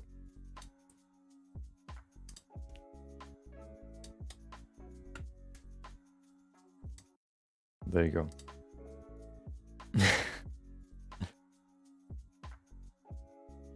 He repeated the lesson but didn't change anything because it was so strange. Okay. Let's go and do some drawing. Wait. There it is. Okay. So another face. This is more my ballpark. So let's look at the character. First of all, I need to clarify. You know, these changes or these, I guess, this feedback is assuming that you want to make a realistic face. If you want to make, for example, more like an anime-like face or a stylized face, these, you know, these changes might not apply like 100%, but I'm kind of assuming that you want to create like a semi, at least, realistic character, you know. This hair kind of makes me think it's not supposed to be like ultra realistic, but you know, you never know. Okay. Let's go over the things that stick out to me first. The first thing that stuck out to me is the chin. Looks very, very long. Looks like a spike. Generally speaking, chins are the part of the face that is located right here. If this is the nose, hold on. So if this is the nose right here, then we have the lips somewhere over there. Then we have the mouth, I mean the lower lips. Then we get to the chin. Looks very scuffed, but you probably get what I mean. The chin is, generally speaking, the part that is the furthest, I guess, behind. So it would form a line going from here to the tip of the nose, which would be like this, where the lips would be somewhere over here. So that the chin is like behind the lips and also the nose. For some people, I think that's different, where they have like a, not proceeding, but where the chin is a little bit further forward like this. Maybe even for me, you could see the lips are not like maybe in front like this. I think it had to be like this more, so that the chin is further back. But in general, let's look at some profile views so I can show you what the general chin shape looks like.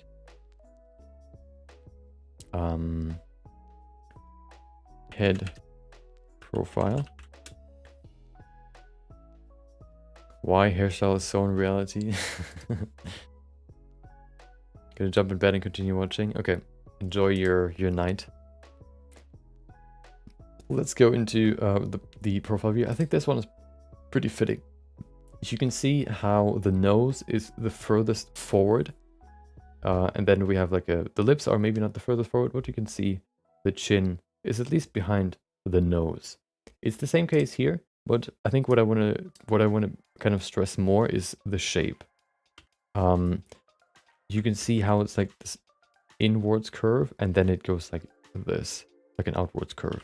I think generally it's more like this, because basically what you have are muscles that, if you have the bone right here, that connect from the lip to the chin right here, which makes the chin pretty round. You can see here too, pretty round. Of course, this is just a 3D generated image. This one too, pretty sharp, but it's still pretty, it's still set like pretty round. It also doesn't like protrude forward that much. For him too.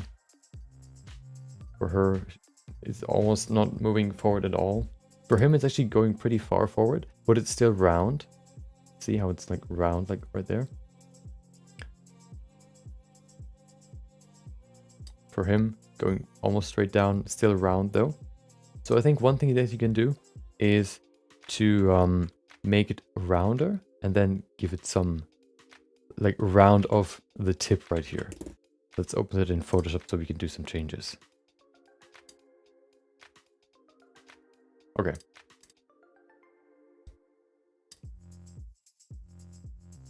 So,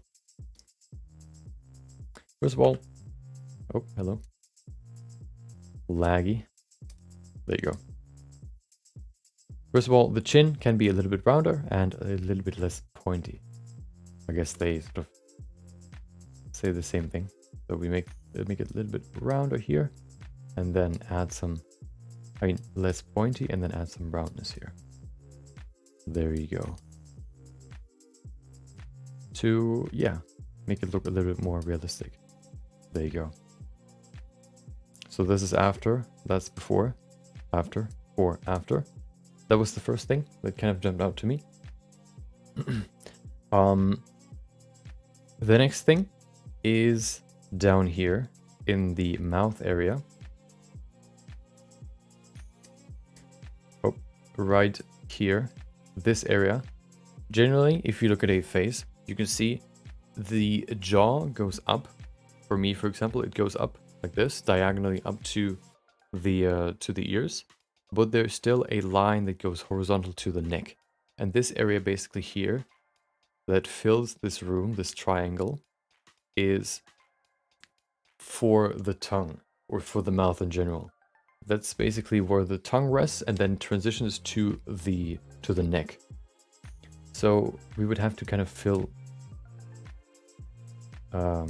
what? Oh. We would have to fill the space. I guess we could just pull this down to make it look like it. Like it's filled. It's gonna look scuffed, but maybe you can see what I want to do here. So it looks more like this. Fill the space a little bit so there's room for the tongue, for example. There you go. This spot right there. Yeah, just gonna give the tongue a little bit more room. I'm probably gonna work with this one the most, maybe even with the front view, not with the third, like the 3/4 view. But yeah. So if you can't really compare the two right now because I would have to do the same changes here, but we're gonna go with this one first. So the chin, and then giving the tongue some more room there, down there. Another one is the ear position. Let's look at the ear position. I think that's also what James suggested right here. He said, if you're going for more realism, I would say move the ears down a bit or make the bottom of the ear longer, depending on how it looks. So basically, if you look at this image, what he means is, as we said before, the bottom of the ear roughly starts at the bottom of the nose or at the tip of the nose, as you can see here, lines up. And then the tip of the ear starts at, like for him, the eyebrows. What I usually say is like the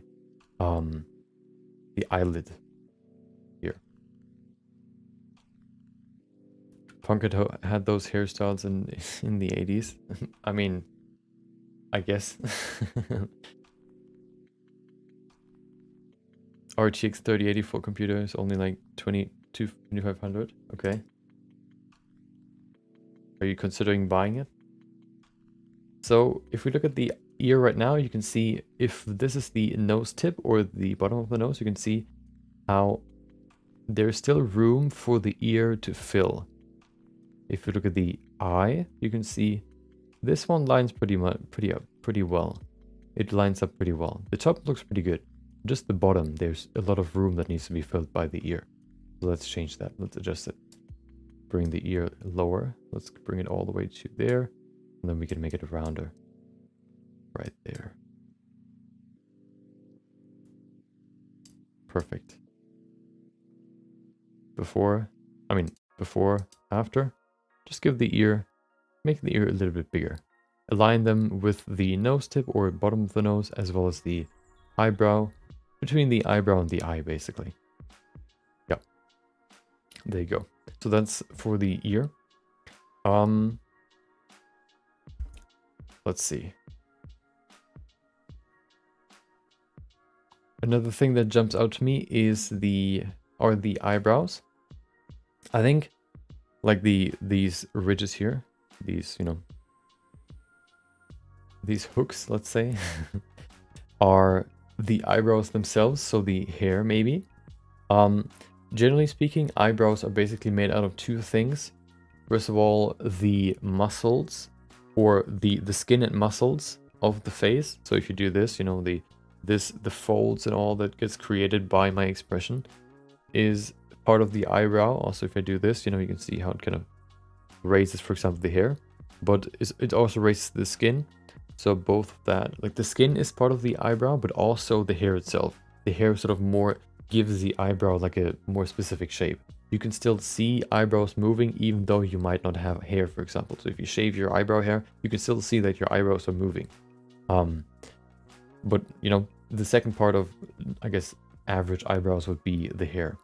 I think you've combined sort of the muscles with the hair, because this line that's going up would be part of the muscle. The line that is going to the side and like creates this diagonal line would be the hair. Looking at some, let's look at some references here. Angry face, fag, okay, face. Oh, this one, for example, you can see here, hold on, let me see if we can find a better image.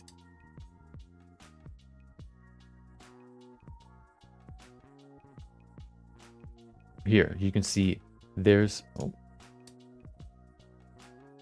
the line diagonally upwards is right there. You can see it right there. And then the other line, the hook, let's say, is right here.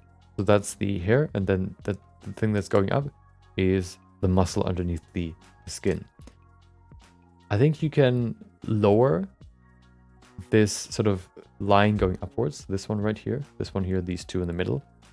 You can lower them to separate the muscle from the hair, and maybe also smooth the line in general to make it look a little bit more, I guess, less drawn on and more part of the overall shape. Right now it looks very much like it's like a shape being glued onto the skin right now. Just kind of a smoothing, it can probably help with that. Yeah. So looking at, for example, at some references here. Add some references on what the expression might look like. You can see here, it's the muscles themselves are pretty flat. So this line here is definitely too exaggerated. Smoothing it down probably a lot might make it look pretty good. Then the eyebrows too, just a little bit to kind of make them stand out less, can probably help too. I can't really do that here, but you know, just as a side note. The next one is oftentimes looking at the side view, the profile view.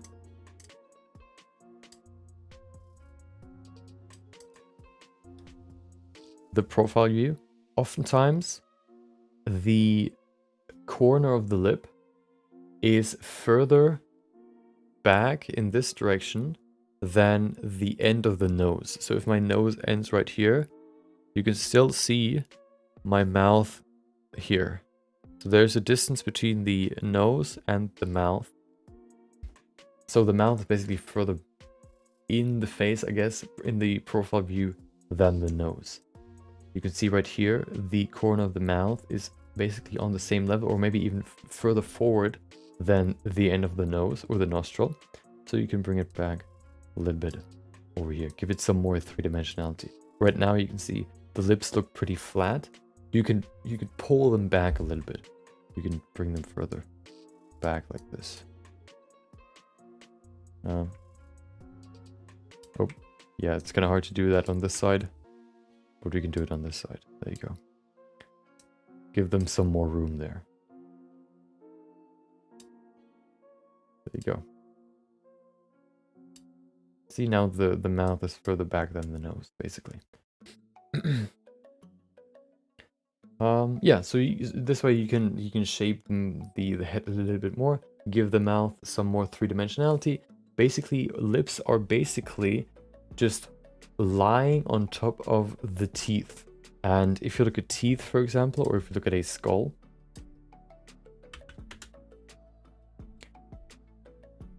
you can see how round it is. It's basically just like this.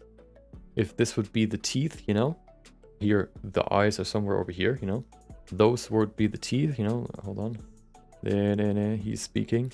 If those would be the teeth, the lips are basically just another layer on top of the bones. And if you look at the shape of the teeth, they're pretty like a circle, which also means that the lips need to be sort of like a circle. They're not like flat like this. They're not just flat. For example, like here, for example, they're pretty flat right now. The corner is almost as far forward as the tip of the lip, I guess you could say. They need to wrap around the teeth, so they also need to go further back. So that's what we've done here. We've moved them just a little bit further back, so they wrap around the teeth a little bit more.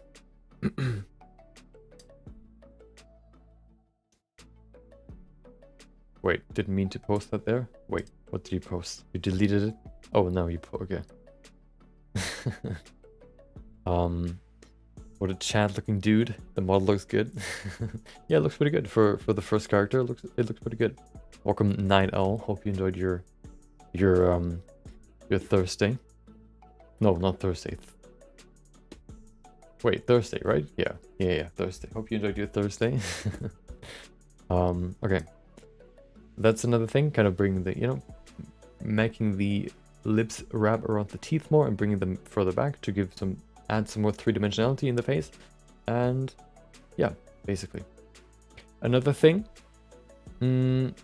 is the neck. So oftentimes for example, comic characters, you would have like huge necks, especially in the back. But if you look at a more natural face or natural head, you can see how it has this arch right here. See this arch right here for the neck. So it kind of goes with the skull, and then at some point it moves outwards again. You have some of that curve, but it basically immediately moves back out. So you have like this hard edge right here. I think if you create a more smooth transition, it look a little bit more natural. So if you do something more like this, maybe even like this, there you go. You can make a more natural neck. There you go. Just a small change, so that there's a smoother transition going from the skull to the neck. The neck muscles have to attach to the skull, and they don't really do it like, if this would be the skull, they don't do it like, if this would be the skull, they don't do it like, they do it more, like they kind of, they do it a little bit smoother, I guess, let's say. So they create this sort of S curve right here. They follow the shape, basically. Let's go to the front view and look at that. Or let's kind of see what we've changed. We've changed the chin. We also gave the mouth some more room right there for the neck. Also, like the neck and mouth, some more room. We extended the ears so they are more according, like the size a little bit more according to, I guess, real life, you know, with the bottom of the ear at the tip of the nose or bottom of the nose, and then the top of the ear between eye and eyebrow. Then we changed the lips. We brought them further back, or the corners of the lips further back behind the nose, the nostrils. And then we changed the neck to give it a more smoother transition, like the S curve. We wanted to highlight the S curve some more.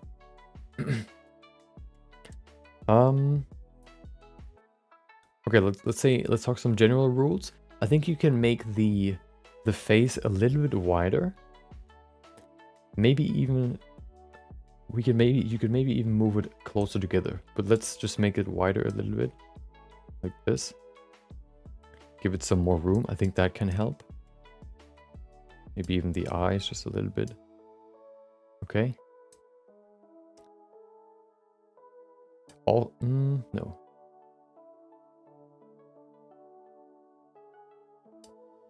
The eyes, I think, are in a good position. Usually the eyelids are further forward than the eye. except for the iris part. So the eyelids would be a little bit further forward here. So it would look something more like this. Oh, hold on. Okay. So that the eyelids sort of envelop or cover the eye some more. Right now they sort of just hold it in place, but they actually cover the eye quite a lot. The lower eyelid usually touches the iris, so you can bring it up a little bit more. I can't do that here, but hopefully you know what I mean. The iris basically, if you look at the top of my cursor right now, the iris should touch the eyelid, so you can move the eyelid a little bit higher, like this. Okay, so let's look at the before and after again. Before, after, before, after, before, after. Okay, let's save this actually. I can post that, put that in my drive folder too.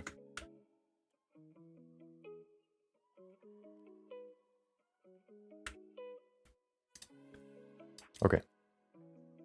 The next one is by Hustler. He not only sent a photo, he also sent a file, a blend file. So let's look at that. Let's go back to Blender and open the file.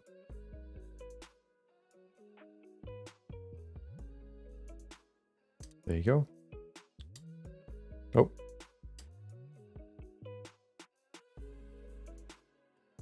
Okay, let me sit down real quick and then we can continue.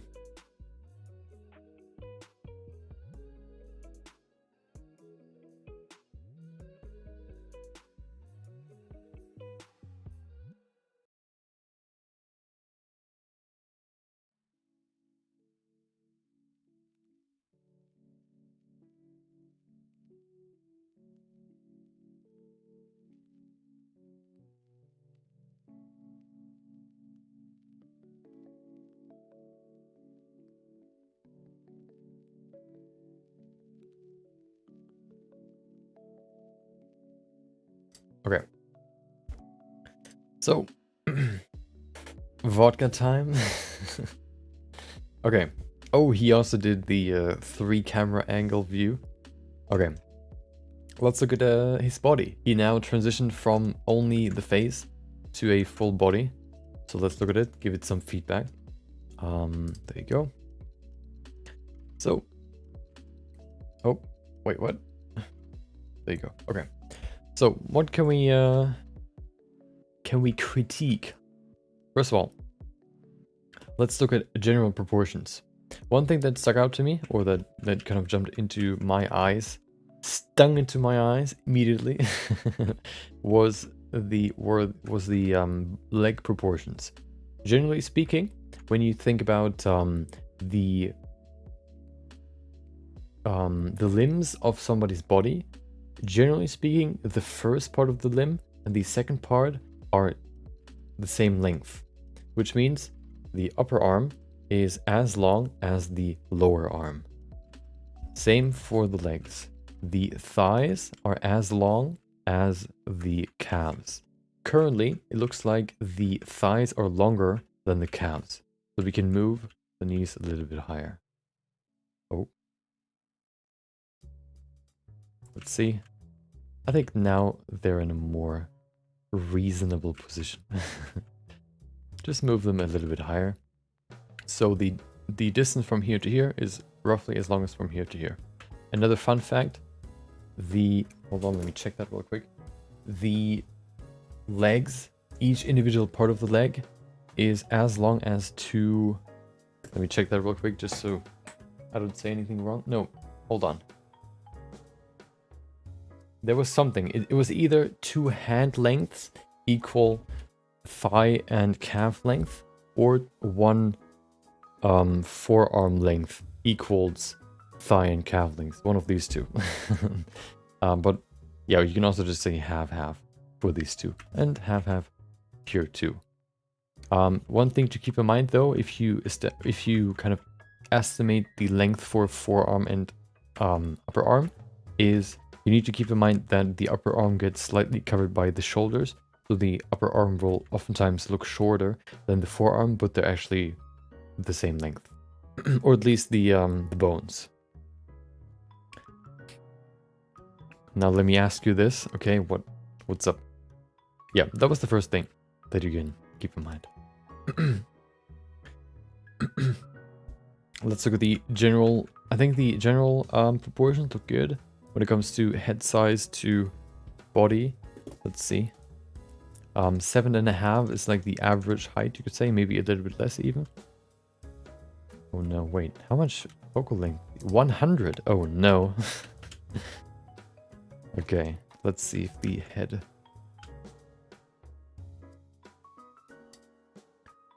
is generally in a good position.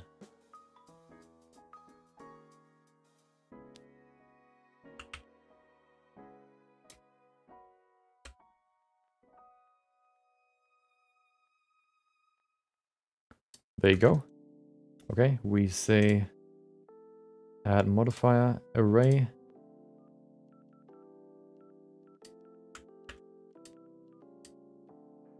Okay, let's say 7. Yeah, I think that's pretty good. We have 7 heads, and then we have like a half for the feet. I think that fits quite well. We have 4 for the upper body, 3.5 to 4 for the lower body. That fits quite well. You could maybe even argue to make the legs a little bit longer for female characters, because that sort of accentuates their femality, their femaleness. But that could, you know, just be a choice for you. Is the head small or is the character big and strong, giving the illusion that the head is small? I would have actually rather said that the head is rather big. One thing to keep in mind is that shoulder width is generally, or looking at, like, if you measure shoulder width, you would generally say, on average, the head, like lining up 3 heads like this. So if this would be one width, and we take this width, you put it here and here, that would be generally the shoulder width. If you look at this right now, and shoulder width meaning basically where the shoulder bones are, not where the muscles are, but where the shoulder bones are. Oh wait, I need to do something real quick. Let me append something, which is the original file, because I want to make it before and after.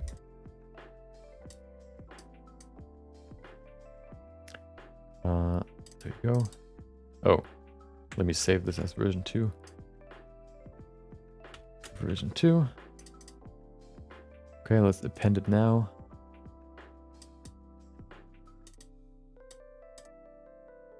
There you go. Collection, there you go. Okay. Version 2.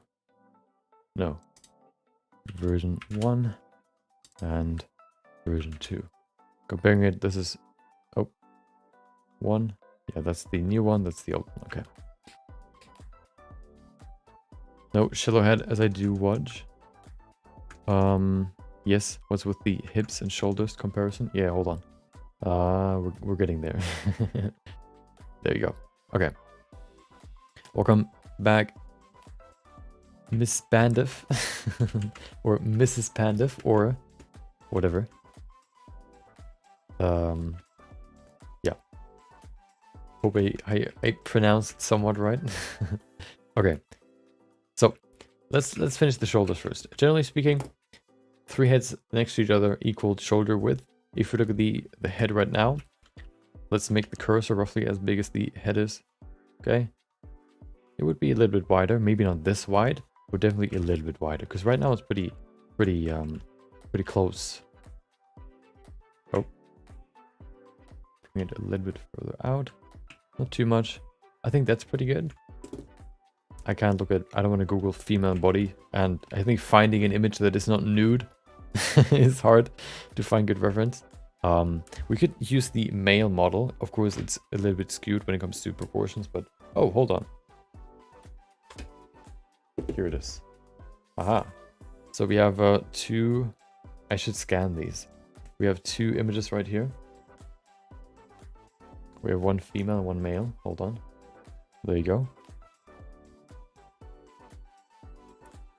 Okay. You can see, looking at the first one. Okay, this is too bright. Well, the head is roughly as big as my finger, maybe a little bit thinner. And if you line them up, they're roughly the shoulder width. If you look at the female, you can see the head. But the head is a little bit bigger than shoulder width. Than 3 heads, or a little bit bigger than shoulder width. I think extending them just a little bit can help with the overall proportions. There you go. So a little bit like this. Maybe a little bit less like this. There you go. Maybe you can also move the bones further out like this. Okay. Female or male body? I think it's a female body, I would say. Looks more female than male. Then looking at the hips. Problem, of course, right now is that the arms are spread apart. It's harder this way to see the shoulder width and compare that to the hip width. But in general, females have more fat on the hips and like the belly area. No, like the hips, for example, which makes the